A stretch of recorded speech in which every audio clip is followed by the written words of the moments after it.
Saat ini, Amerika dan Tiongkok punya masalah dalam negeri yang rumit, dan keduanya punya masalah luar negeri yang meruncing juga rumit. Kita tahu banyak yang tidak peduli dengan berita luar negeri, termasuk pemerintahnya. Lemah sekali strategi luar negerinya saat ini, dan tidak ada tindakan antisipatif atas apapun. Tapi New Mind tetap fokus di semua sendi bernegara, termasuk kebijakan luar negeri.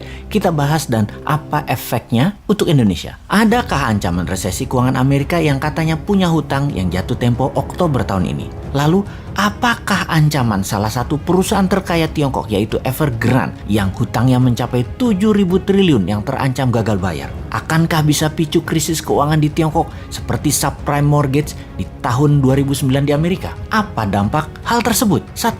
Melemahnya ekonomi Amerika dan Tiongkok kah? 2. Menurunkan kebutuhan komoditas impor seperti baja, nikel, besi, batubara, dan lain sebagainya? 3. Agenda investasi kedua negara tersebut untuk Indonesia bisa tertunda atau dibatalkan. 4. Menurunnya harga komoditas akan menekan harga ekspor Indonesia. 5. Sentimen negatif terhadap pasar modal. Mungkinkah? Jadi bagaimana kita melihat hal itu semua? Kita urai jawabannya satu persatu. Evergrande tidak akan sistemik, tidak akan seperti subprime, pasti akan dibantu pemerintah Tiongkok, tapi juga dijadikan sebagai collateral damage at the same times. Tesis common prosperity atau sosialisme garis keras akan berlanjut dengan beberapa penyesuaian atas beberapa tesis yang tidak nyambung dengan tujuan jangka panjang Tiongkok. Salah satunya kripto yang sudah mulai dilarang di Tiongkok selain mengambil sebagian kekayaan orang kaya di Tiongkok. Capital flight sudah dan akan terus terjadi dari Tiongkok dan Hong Kong. Beneficiary-nya atau yang diuntungkan justru Singapura dan Malaysia. Ini yang di Asia Tenggara, bukan Indonesia. Di Singapura sudah sulit saat ini untuk cari Rolls Royce dan properti lux karena sudah diborong oleh orang Tiongkok dan orang Hong Kong yang hijrah. Mereka juga sudah banyak yang mendaftar untuk jadi PR atau permanent resident dan warga negara Singapura. Jadi kita detailkan untuk menjawab pertanyaan.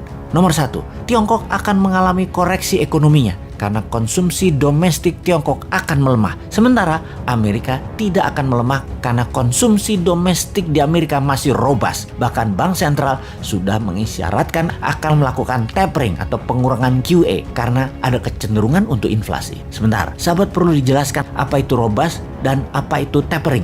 Kayaknya nggak usah ya, pasti sudah paham. Kalau buzzer pasti nggak paham. Buzzer mah diemin aja. Nomor 2, komoditas baru akan turun setelah 6 bulan karena lag effect di Tiongkok.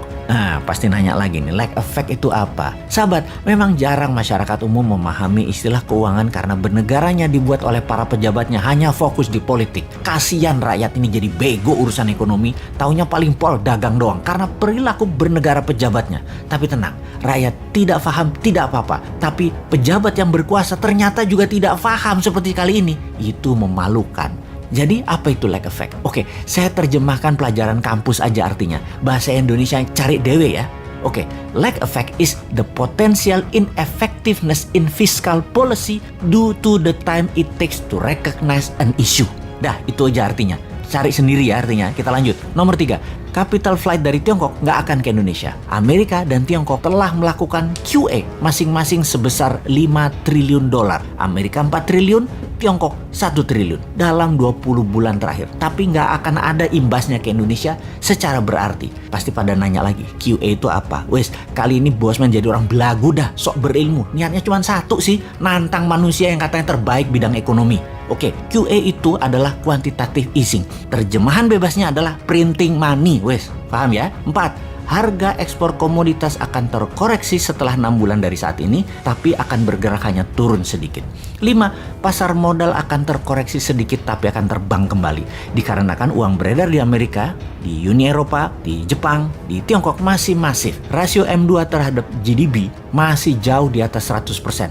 Jumlah M2 masih di atas US dollar 100 triliun. Ini akan terus mempengaruhi pasar modal secara positif dan kebanyakan akan dialokasikan di tesis-tesis abad ke-21 seperti teknologi, nanoteknologi, AI atau artificial intelligence, bioteknologi, robotik, dan spaceship dan lain sebagainya. Tidak akan invest di Indonesia kecuali nyedot sumber daya alam seperti sekarang yang rakyatnya nggak dapat apa-apa, negaranya nggak dapat apa-apa, pejabatnya dapat dong, mosok tidak.